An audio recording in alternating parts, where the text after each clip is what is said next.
This channel is part of the History Hit network.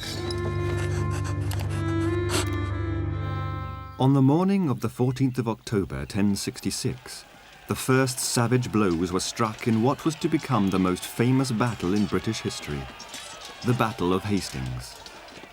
The outcome of the fateful meeting between the Saxon army of King Harold II of England and the French forces of William, Duke of Normandy, was to have far-reaching effects.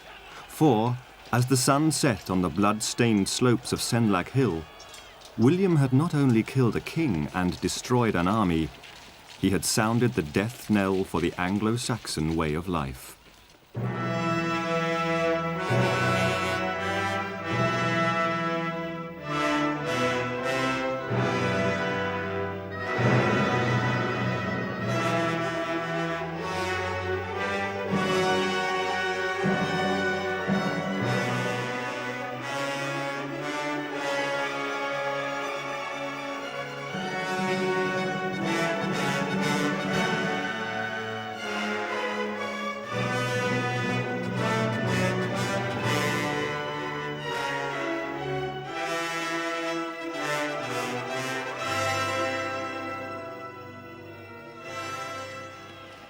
Anglo-Saxon England had evolved through centuries of confusion and chaos.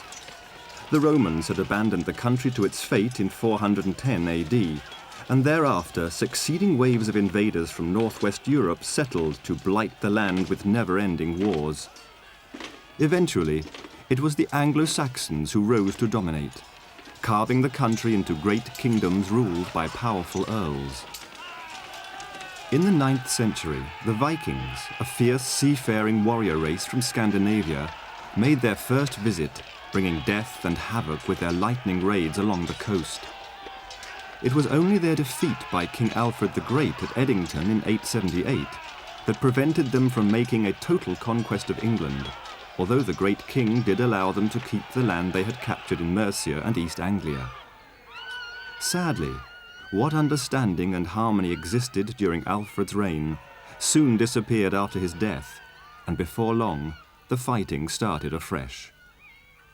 It was Ethelred the Unready who was eventually forced to cede land to the Vikings in an attempt to buy peace, and by the year 1013, the unthinkable had happened. Ethelred II, a Danish king, wore the crown of England. In 1042, upon the death of Hardicanute, Ethelred's son Edward was summoned and offered the throne.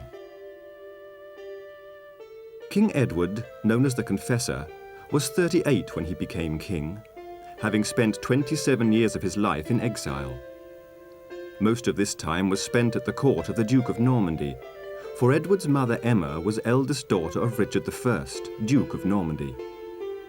A key figure in Edward's peaceful accession to the throne had been a noble descended from Viking stock. His name was Earl Godwin of Wessex. It was the descendants of Richard and Godwin who were eventually to become bitter rivals for the English throne, and it was their respective claims which would eventually bring them to battle at Hastings. The first of these men was William, Duke of Normandy, son of Richard I. Born in about 1028, William was the illegitimate son of Duke Robert and Arletta, a tanner's daughter. When his father died in 1036, William inherited his title, and for the next 10 years his life was continually threatened by would-be usurpers. Dubbed William the Bastard by his rivals, William was hurled into the maelstrom of Norman politics, where he survived by becoming a capable soldier and consummate politician. The second major figure in the story was Harold Godwinson, son of Earl Godwin of Wessex. 6 years older than Duke William, Harold came from a remarkable family. His father, Godwin, had risen from obscurity during the reigns of the Danish kings to become Earl of Wessex, and he had married into the Danish royal family. Harold was the second of his 5 sons, all of whom were ruthlessly ambitious. In 1045, Harold's sister Edith married King Edward the Confessor, and from their humble beginnings, the Godwins had at last risen to become the foremost family in the land. When Harold's elder brother was outlawed for treachery, It was Harold himself who became heir to his father's earldom. History Hit is like Netflix, just for history fans, with exclusive history documentaries covering some of the most famous people and events in history just for you. With familiar faces such as Dan Jones and Dr. Eleanor Yanega, we've got hundreds of documentaries covering the greatest figures and events of medieval history. We're committed to bringing history fans award-winning documentaries and podcasts that you cannot find anywhere else. Sign up now for a free trial, and Chronicle fans get 50% off their first 3 months. Just be sure to use the code Chronicle at checkout. William and Harold were both very determined, hard-headed, no-nonsense magnates of their particular period. William, of course, is known as William the Bastard. He was the son of the previous Duke of Normandy and a washerwoman who took his attention. Came to the duchy in 1035 after a very turbulent youth, several attempts to assassinate him by various factions in the Norman scene. And therefore he was very much a pragmatic man, a no-nonsense fellow from first to last. Of the two, I suppose Harold was the more cultivated man. There is some evidence that he was a man who went in for the good things in life. He certainly had a very nice mistress called Edith Swanneck. And he was related to Edward the Confessor, the king, of course, because he was in fact his brother-in-law, who had been his sister, let's say Harold's sister, who was married to Edward the Confessor, but without, as they say, providing any issue for the throne. Both had linkages, both men, with the days of the Danes and the Vikings and so forth, and each believed they had a very good claim to the throne. A remarkable contemporary record of the lives of Harold and William exists to this very day. The magnificent Bayeux tapestry is a series of embroidered linen panels depicting a Norman view of the events which led to the Battle of Hastings. Some 230 feet in length, the breathtaking tapestry was reputedly commissioned by William's half-brother Odo, and now hangs in the museum at Bayeux. King Edward's marriage to Edith remained childless. It is possible that King Edward had already decided that he wished William of Normandy, his cousin once removed, to succeed him, and so, to counter the influence of the Godwins and their own claim to the throne, the king brought in trusted Norman advisors. But care was required, for King Edward desperately needed the military power of the Godwins in order to keep Viking raiders at bay. In return for their help and support, the Godwins demanded more power and more titles. Soon, a power struggle had developed between the king and his leading family, creating uncertainty and instability throughout the country. Matters came to a head when, in September 1051, Godwin's army gathered near Gloucester determined to bring Edward to battle. But Godwin could not have foreseen that his enemies would unite into a massive army against him and, cornered and heavily outnumbered, he was forced to surrender to King Edward's justice. As punishment for their treason, he and his sons were given just 5 days to leave England. However, within a year of King Edward's triumph, the Godwins had returned. The famous Anglo-Saxon Chronicle, a magnificent contemporary record of events, recalls, Earl Harold came by ship from Ireland to the mouth of the River Severn, on the borders of Somerset and Devon, and did much plundering. The people of Somerset and Devon gathered to fight him, and he put them to flight and killed more than 30 good thanes. King Edward had 40 small vessels fitted out to lie in wait for Earl Godwin, who was in Bruges, but he reached this country before they knew anything of it, and won over the people of Kent, the people of Sussex and Surrey, and many more besides. Then he sailed back towards the Isle of Wight, until Earl Harold joined forces with him. They won to their side all the people along the coast. Once again, the spectre of civil war loomed over King Edward's government, for the Godwins clearly enjoyed popular support in the country. When the citizens of London finally gave their backing to the Godwins, King Edward had little choice but to reinstate them. The Anglo-Saxon Chronicle recorded the mood of the time. It was hateful to almost all men to have to fight the men of their own race, for there were few important men except Englishmen on either side. Besides, all men were unwilling to risk increasing the danger of leaving this land open to invasion from abroad if both sides destroyed each other. It was therefore decided that wise men should act as go-betweens to arrange a truce. Godwin's earldom was restored to him with all his possessions, and his sons were likewise treated. The council reconciled the sides, and they outlawed all Frenchmen who had promoted injustice and counselled evil within this realm. This forced removal of King Edward's Norman advisers represented a serious setback to Duke William's ambitions to become king. It is thought possible, however, that during Harold's enforced absence from the country, William visited the English court to discuss the succession with King Edward, and Edward promised to name him heir to the throne. In 1053, Earl Godwin died, leaving Harold to inherit his title, and he served King Edward loyally, fighting rebellions in Wales and the north. It was in 1064 that King Edward dispatched Earl Harold on an important and fateful mission that was to have a crucial bearing on future events. He was to journey to Duke William's court in Normandy to confirm William's succession upon King Edward's death. William of Poitiers, an ex-soldier and the chaplain to Duke William, remembered the visit well. Whilst travelling upon his errand, Harold was forced to make landfall on the coast of Ponthieu, where he and his companions were thrown into prison by Count Guy. When Duke William heard, he sent messengers and secured Harold's release by prayer and threat. William then took Harold with proper honour to Rouen. The Duke rejoiced to have such an important guest, one who in England was second only to the king. Harold swore fealty to the Duke. He took an oath of his own free will to represent Duke William at King Edward's court. He also swore to use his powers to ensure that at King Edward's death, the kingdom of England should pass to the Duke. In the panels of the Bayeux tapestry, Harold is depicted swearing the oath, with his hands resting upon boxes of holy relics.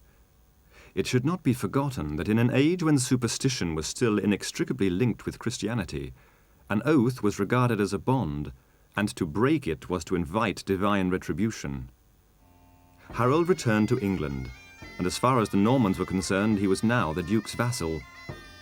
But in January 1066, King Edward the Confessor died, and within days, Harold Godwinson, completely ignoring his sworn oath of only 2 years earlier, was crowned King of England. King Harold's main claim to the throne rested on his preferment and election by the Witan, or King's Council. Furthermore, Harold claimed that King Edward had changed the succession on his deathbed in Harold's favour. A frightened messenger took word of Harold's coronation across the Channel to William, who received the news with a mixture of incredulity and rage. How dare this Saxon upstart, who had sworn fealty to him, now claim the throne? The course of events was now set. William determined to bring Harold to battle and to reclaim what he believed was rightfully his. He immediately set about building an invasion force. William the Conqueror's army, which he was collecting in Normandy, ready to invade Britain, really comprised two main sections. First of all, there are those local Norman lords and magnates who owed him a certain amount of military service, possibly 40 days a year, in return for the lands they were holding from him in Normandy. Those were, you might say, his first team.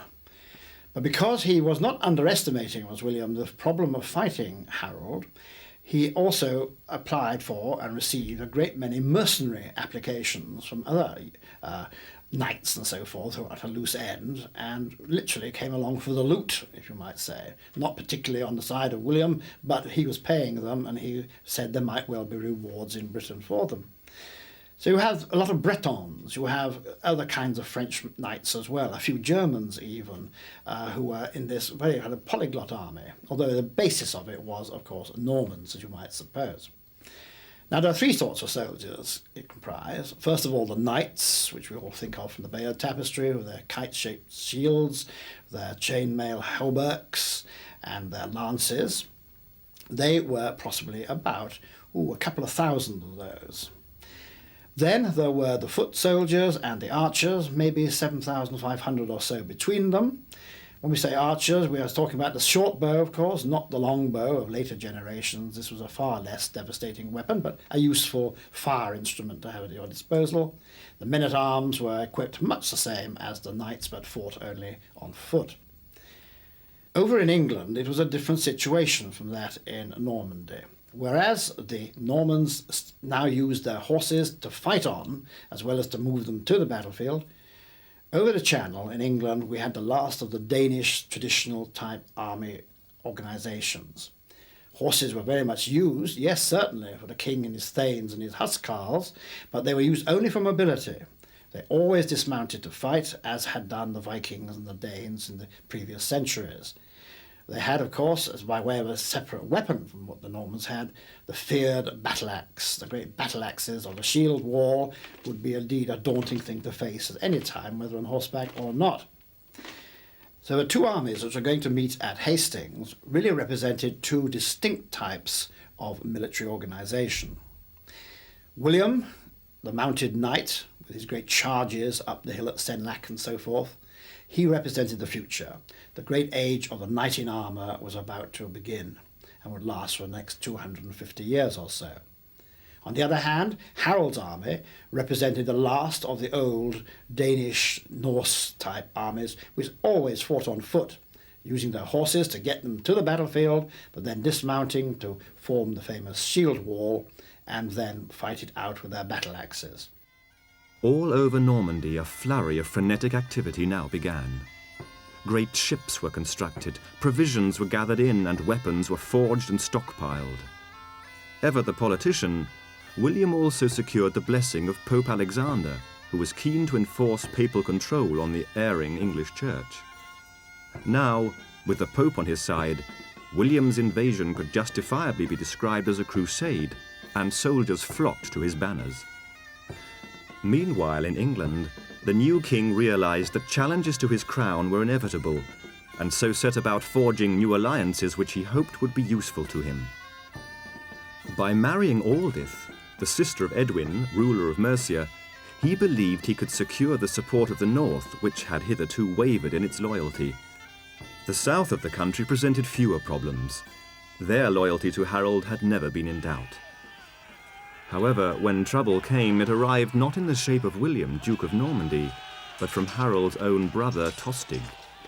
An evil and cruel man, Tostig had been sent into exile by Harold in 1065, and now, encouraged by Duke William, he returned, riven with the thirst for revenge. But although his attacks were bloody and brutal, he was eventually driven off, as the Anglo-Saxon Chronicle recalls. When King Harold learned that his brother was in Sandwich, he assembled the greatest sea and land forces the country had seen, for he believed that Duke William was about to invade. When Tostig learned that King Harold was on his way, he sailed north to the mouth of the Humber, killing many good men there. When Earl Edwin and Earl Morcar saw this, they marched there and drove him out of the land. Then Tostig fled to Scotland to gain the protection of the Scottish king, and he stayed there all summer. King Harold went to Sandwich to wait for his household troops, who it took time to gather. The levies were stationed all along the coast, ultimately to no purpose. When the men's provisions ran out, they would not stay and so were given permission to go home. Although King Harold's brother had been defeated, his enterprise had been more than useful to William. For the men of the southern fiords had now fulfilled their allotted period of royal service in the king's army, and Harold had been forced to pay them off and let them go. William knew that Harold had neither the money nor the power to maintain a standing army large enough to guard the south. Duke William's temporary ally had certainly served his purpose well. Eager for revenge, Tostig now formed a new alliance with one of the most fearsome warriors of the age, Harold Sigurdsson, King of Norway, known as Hardrada, meaning tyrant. Tostig's ambition revived Hardrada's interest in conquering England, and he threw his energies into raising an army. By August, he was ready and poised to strike from the Orkneys with over 10,000 men. Harald Hardrada was a Viking or Danish freebooter, looter in the Grand Order. He was only involved in this story really for the main chance. Aware that there were problems in England, likely to be getting worse and worse over the Norman claim to the throne, he was determined to get his oar in and, if possible, get some loot out of it. He was a very tall man. He was 6 foot. And of course, he would only be offered 6 foot of English ground when he attempted to negotiate before the Battle of Stamford Bridge earlier in 1066.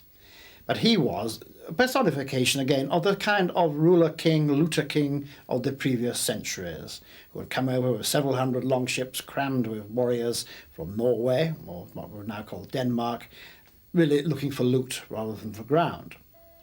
Meanwhile, to the south, Duke William meticulously managed the assembly of his own invasion force. Over 700 broad, open-decked ships were constructed along the French coast, and up to 12,000 men were assembled in Normandy, ready to embark. Of these, approximately a third were armoured cavalry, a part of the army which was to be vital to Norman fortunes. It was with these men that Duke William hoped to defeat Harold's famous housecarls. Saxon and Viking soldiers travelled on horseback, but fought on foot. The Normans, however, had made their mounted knights an elite force. Like most wealthy European soldiers of the time, these men wore a conical helmet with a nose guard, with chainmail or scaled hauberks to protect their body from neck to knee. Some carried a large conical shield. The richest among them may also have worn mail leggings. Mounted upon their war horses, their principal weapon was the spear, which would be thrown or plunged into the enemy. The knight could also batter foot soldiers with his sword or mace, causing fearful damage. If the Norman cavalry were a daunting prospect, so too were the fearsome Anglo-Saxon housecarls. These terrifying foot soldiers, all professionals in the king's pay, were highly trained and disciplined. In battle, they often carried their shields strapped to their backs, which freed both hands to wield their deadly two-handed axes. With this brutal weapon, it was possible to strike off a horse's head or cut a man clean in half. It was these men who would provide the backbone of King Harold's army.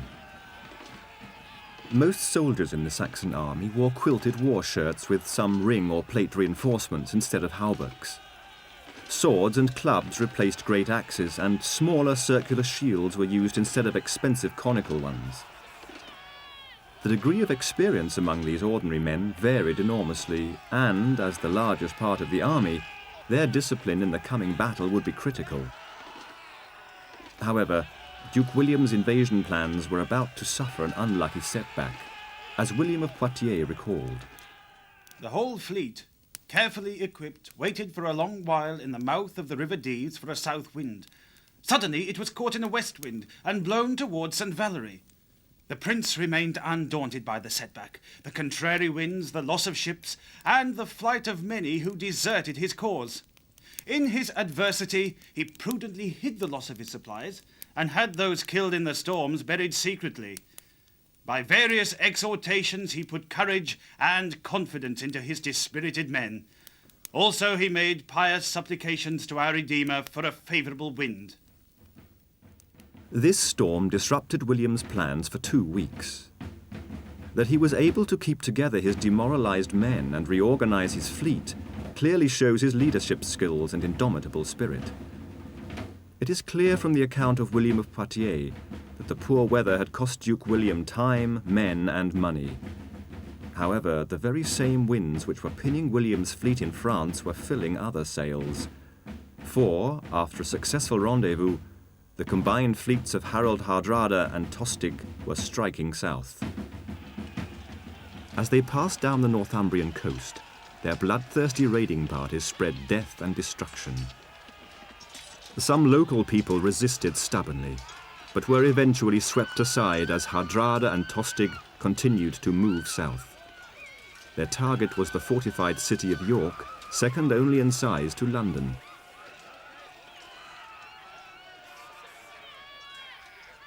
The Battle of Fulford Gate on the 20th of September 1066 marked the high point of Viking fortunes.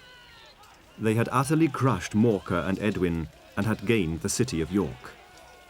A conference and exchange of hostages was hastily arranged for the 25th of September, at which time Harold Hardrada and Tostig looked forward eagerly to dictating their terms for peace to the men of Northumbria.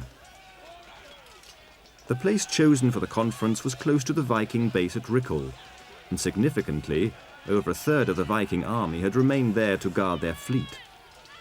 The victorious Vikings reached Stamford Bridge and took their ease either side of the river. But, as the allotted time for the meeting drew closer, a dust cloud was seen coming from the direction of York. As the astonished Vikings watched in horror, a Saxon army marched into view. King Harold Godwinson had taken his overconfident enemy completely by surprise. King Harold's rapid march north was a prodigious military feat. When his messengers had brought news of the Viking attacks in the north, he found himself in an impossible situation. Of course, he expected the arrival any day of Duke William's Norman army, and he knew that if he went north to fight, the south would be left defenseless. Alternatively, if he waited for William, he would certainly lose half his kingdom to Hardrada and Tostig, and so King Harold took his greatest gamble. He decided to march north and to head for York. In just 4 exhausting days, his army marched over 200 miles.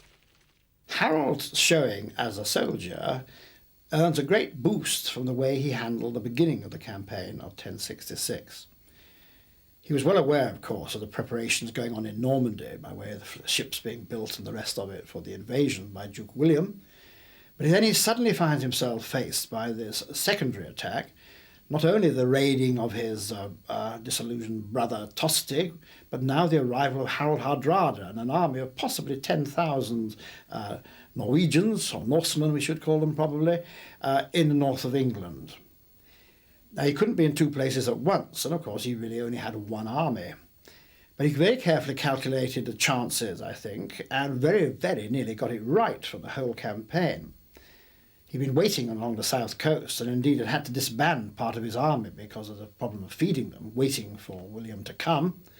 But now, he hearing this new threat in the north, decided he must rush up what was no doubt the predecessor of the Great North Road, and this famous 4-day march. He went all the way from London to Tadcaster, just south of York, to get himself an army of perhaps 7,000 men, made up, of course, of his own household troops, the Huscarls and the Thanes, together with the local Fyrds, and faces this army of the Norsemen, who had sailed up the Humber, then up the Ouse, come out at a place called Rickalb, drawn their ships ashore, and begun to harry the countryside against the Earls of Northumbria, and had managed to win a small battle at Fulford before, in fact, Harold appears on the scene. For the first time, Harold Hardrada and Tostig had been outthought and outmanoeuvred. The English army fell upon the unsuspecting Viking force, smashing into their shield wall and hacking at the desperate defenders. In the thick of the ferocious fight, Hardrada himself was struck down and killed, but the Vikings fought on, determined to avenge their dead king. Soon Earl Tostig had also fallen to the Saxon spears, and before long the Viking army crumbled and gave way. Even the Viking reinforcements, belatedly arriving to help their beleaguered comrades, were cut down mercilessly by the rampant Saxons. Stamford Bridge became a scene of the most terrible slaughter. By evening, the battle was won, and the battered Viking survivors sued for peace. It was to be the last time a Viking army would ever threaten England, and when they were allowed to leave for home, the beaten Vikings could fill only 24 of the 300 ships in which they had arrived. King Harold had won a great victory, but for his gamble to be completely successful, he needed William to remain pinned in Normandy. This would give King Harold vital time to march south again and to re-establish his position. But it was not to be. By October the 1st, King Harold knew the worst. On September the 27th, just 2 days after his great victory at Stamford Bridge, the wind in the Channel had changed. Within 24 hours, Duke William's army was disembarking on English soil. Once again, King Harold and his men faced a crippling forced march, followed by a battle against a fresh, confident foe. What was more, the army he took south to face William would be very different to the one he had brought north. For, if the Battle of Stamford Bridge had destroyed the Viking army, it had also seriously weakened King Harold's. Although many of his casualties were untrained fieldmen, an alarming proportion had been the famous housecarls. Amongst the torn bodies that littered the field were some of Harold's most experienced men, and these well-trained, dedicated warriors could not easily be replaced. Against an army as well organized and as well-trained as the Normans, the lack of housecarls would be keenly felt. As his footsore army turned south, King Harold must surely have been keenly aware of these gaps in his ranks. But what of Duke William and his Norman army, newly landed far to the south? At last the longed-for winds began to blow. All raised hands and voices to heaven in thanks. Shouting encouragement to each other, they swiftly boarded and prepared for their dangerous voyage, eager not to be left behind. The Duke urged haste and caution. He gave orders that once the fleet reached open sea, they should wait for a signal to continue. A trumpet then gave the signal to sail. After pausing the night, they weighed anchor. With a favourable wind, they reached Pevensey and landed unopposed. Rejoicing greatly, the Normans seized and fortified Pevensey and Hastings to serve as strongholds. Then William, with only 25 knights, rode out to gain information. The Bayeux Tapestry depicts an uneventful crossing and landing, and once ashore, the Normans worked quickly. The local countryside was patrolled, provisions and fresh supplies were acquired, and a wooden fort in prefabricated sections was quickly assembled. But instead of the expected fight on the beaches, the tapestry shows us a feast being cooked.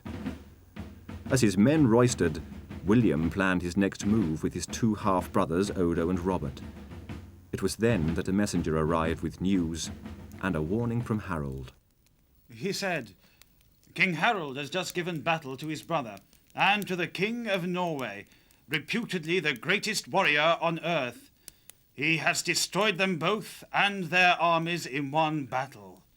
Now he hastens towards you, with many, many well-equipped troops, eager to do battle. You are thought to be a man, prudent in peace and war. Therefore take care. Stay within your ramparts. Do not offer battle." To this, the Duke replied, "I thank your master for his advice. But tell him I do not wish to save myself behind a stronghold. I wish to give battle to Harold as soon as possible. With God's help, my brave men and I will oppose him."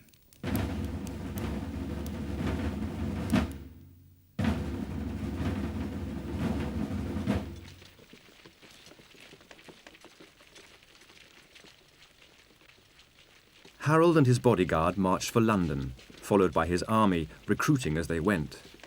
Now more unpalatable decisions faced Harold. How best to face and defeat the Norman invader?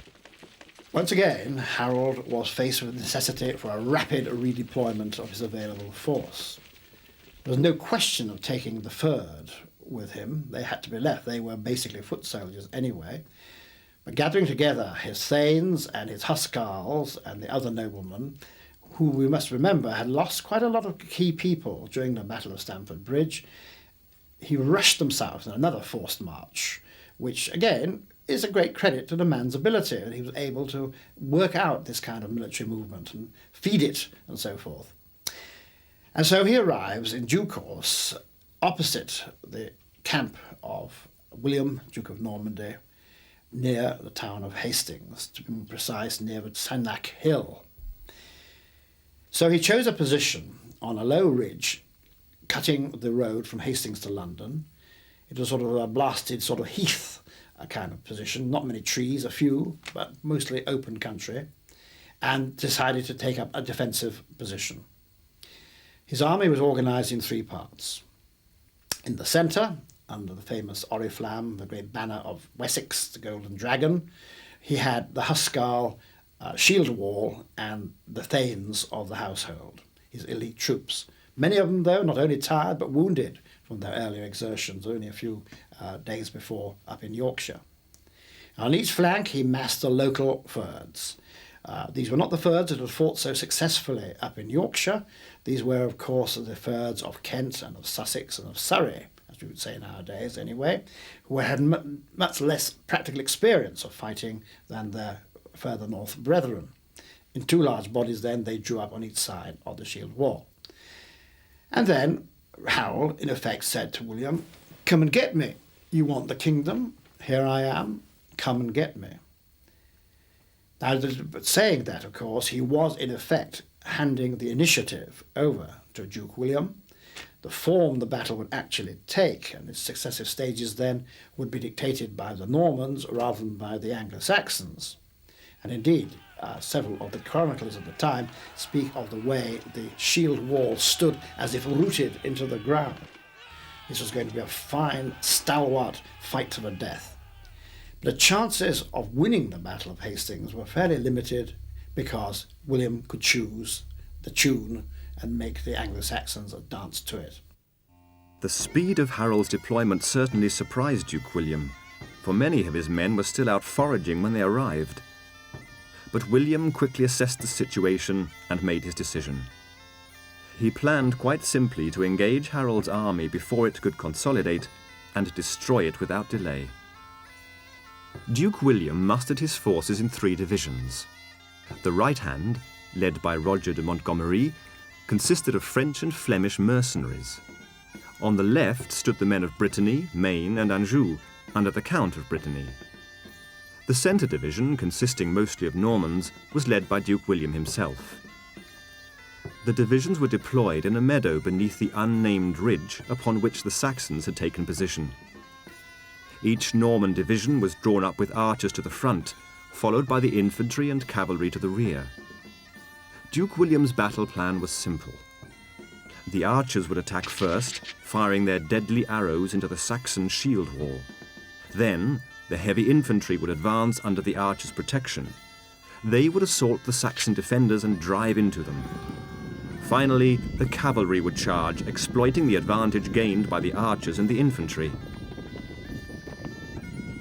However, the land over which the Normans would make their advance was hardly ideal, being uncultivated, rough and pitted, and flanked by streams and marshy ground. The ridge upon which the Saxons were positioned was also small, just half a mile wide. Harold was determined to give the Normans as little space to fight as possible. Furthermore, the dangerous Norman cavalry would find it difficult to launch concentrated attacks on such poor ground. Positioned in the centre of this hastily prepared line, King Harold waited, with his personal banner, the Fighting Man, flying proudly overhead. As he did so, he must have contemplated the inescapable fact that his army was only a third of its full strength, and many of his men were wearing no armour.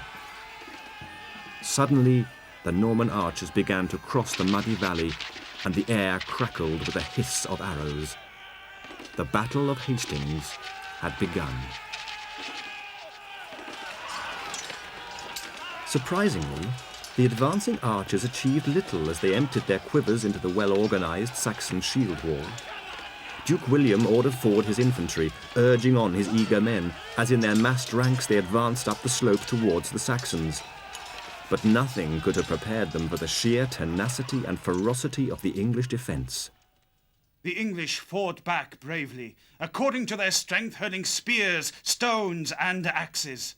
The deadly weight of projectiles would, you may think, have overwhelmed them, but the knights followed their leaders, eager to use their swords.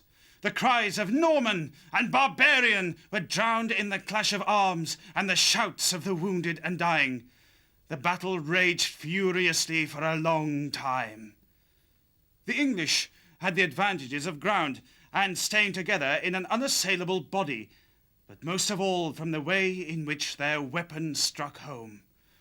Thus they valiantly held off and repulsed their attacks in hand to hand, and inflicted casualties on them. Without doubt, the Saxons enjoyed the best of these early minutes of the battle, and the Norman infantry, blooded and battered, withdrew towards their own ranks. Now it was the turn of the Norman cavalry to thunder up the slope, only to founder against the determined Saxon shield wall. Halted on the slopes, the impetus of the Norman attack was lost, and as the terrible carnage continued, William's left flank wavered and broke. The Bretons in the ranks fell back in a fear-stricken rout, crying that Duke William was killed. The entire Norman line faltered as the news spread, and the Saxons on the right of Harold's shield wall, seeing their enemies flee, broke ranks. Charging down the hill after them, they butchered all in their wake. The battle had now reached a critical moment. The initial Norman attack had failed to smash the shield wall on the ridge, and now a third of William's army was stumbling backwards, chased by screaming Saxons. It was now that Duke William displayed his brilliant leadership qualities. From his command position, he ran to where his men were falling back, and removing his helmet, stood before them, yelling that he was alive. This prompt and brave action inspired the Duke's wavering troops, and they halted their retreat. The Saxons, who had fallen on the retreating Normans in the belief that the battle was won, were now caught in the open ground, and the Norman cavalry was able to turn ruinously upon them. Without the protection of their densely packed shield wall, the Saxons were mercilessly cut down. Although a small number made a short-lived and futile stand on a hillock, very few of their number returned to the Saxon lines. On the ridge, King Harold could only watch in despair as his men died helplessly on Norman swords and spears. By about midday, the Battle of Hastings had reached a rather parlous situation, perhaps for both sides. Harold had lost the whole right wing third, which had charged down and been butchered by the Normans, who turned round, having deliberately lured them into a premature attack in that way. But as far as the Normans were concerned, although that was obviously a plus, yet the battle was yet far from won, and it was absolutely necessary that a decision should be reached within that day before sunset. They had nowhere to fall back upon. Their morale would plummet if they didn't win the battle on this first day, and they would probably face, therefore, total disaster. Therefore, the battle is not yet won, but every incentive is now for William to fling all his remaining resources into this battle. The Anglo-Saxon line was battered. It had no right flank now, but still there was this formidable line of the shield wall with their battle axes waving threateningly over the top of it, and so everything was yet to be gained or lost. With the sun high in the sky, there now came an eerie lull in the battle as both commanders assessed the situation, allowing time for the exhausted men of both sides to draw breath. For William and his Norman army, it was now or never. And so the Norman army returned to the offensive. Waves of archers, foot soldiers and cavalry once more threw themselves in coordinated onslaughts against the shield wall. The Saxons fought on with incredible determination as the hours passed, desperately trying to halt the ferocious Norman attacks. But soon, holes were beginning to appear in the Saxon line. In the series of bloody melees, King Harold's two younger brothers, Gaiath and Leofwin, fighting hard against the Norman incursion, were cut down and slain. Duke William at last knew that the tide of battle was turning inexorably in his favour, but progress was frustratingly slow. It was now that the Duke delivered two tactical masterstrokes, which would finally break Saxon resistance and win the Norman army the day. Remembering the Saxon reaction when faced with the Breton retreat earlier in the day, William ordered a series of feigned or fake retreats by his cavalry. Again faced with seemingly retreating Normans, the Saxons believed that they had put the enemy to flight and broke ranks to chase them down the hill. The Norman cavalry simply wheeled around, isolated their erstwhile pursuers, and killed them. William's second significant change of strategy came with the order to his archers to concentrate their fire on the unarmoured men of the Saxon rear. The deadly shafts began to take a fearful toll, including amongst their victims several men in King Harold's entourage. Together, the feigned retreats and the storm of arrows weakened the Saxon line enough for the Normans to break through decisively.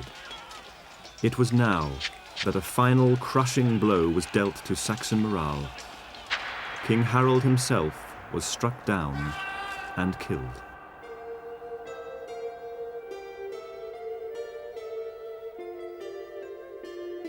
The Bayeux Tapestry records the dramatic scene in great detail.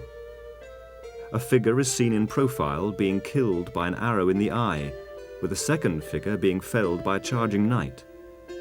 Written large above are the fateful words, Hic Harold Rex, interfectus est. Here King Harold has been killed. It is now thought by scholars that both figures are intended to represent Harold, for the chroniclers tell us that no sooner had Harold been struck by the arrow than he was also hacked down and mutilated by the rampaging Norman knights. The death of King Harold spelt the end for the brave Saxon fight. Soon the carnage was complete, and the great battle was over. Harold was dead, Duke William clearly triumphant and de facto King of England. There was a great deal of difficulty in finding the body of Harold from amongst the piles of the slaughtered shield wall which had died around and on top of him. And had it not been for the presence near the battlefield of his light of love of earlier times, Edith Swanneck, who was able to identify him by certain marks on the body, maybe he would never have been identified. So hot and how terrible had been that last great battle on the top of the ridge. But in due course his body was duly identified and taken away to Waltham Abbey, where of course it was buried, and to this day there is a large plaque marking the spot. For the rest of the Normans, it was a question of view halloo and chasing Anglo-Saxons into the sunset. But it would be wrong to think that this was the completion of the conquest of England. Ahead still lay, beyond the Coronation, the whole business of the ravaging of the north, one of the most terrible episodes in the history of that part of our country. There would even there, as the Normans tried to establish their rule, be the resistance movement led by Herod the Wake amongst the fens of Ely, who would become a national folk hero, very much in the sort of line of Robin Hood of later years, by the way he stood up against the Norman conquerors and gave them a very long run for their money in the areas of the fens. Trial by battle, as religious men regarded it at the time, had now decided once and for all the question of the succession to Edward the Confessor. The whole future, indeed, of these islands was going to be irremediably affected by the outcome of this battle, which must be certainly one of the most significant moments in the history of these islands. The following day, on Sunday the 15th of October, the Norman soldiers buried their dead, although many Englishmen were never afforded the same simple dignity. There was much looting and stripping of mail from the dead, as the Bayeux Tapestry clearly shows. It was clear that having won their victory, the Norman soldiers had no intention of being cheated of their spoils of war. The Normans christened the slopes over which they had fought Senlac Hill, or Blood Lake Hill. The gruesome name had certainly been well earned. After 5 days' rest, when his depleted force had recovered their strength, Duke William marched northwards, burning all that lay in their path as a dire warning to the Saxon people against resistance. The terrified people of several towns quickly surrendered before him. The towns of Dover, Canterbury and Winchester, for example, all capitulated as soon as the Norman army appeared. In truth, the Saxons could do little else, and soon the Norman troops were closing in on London.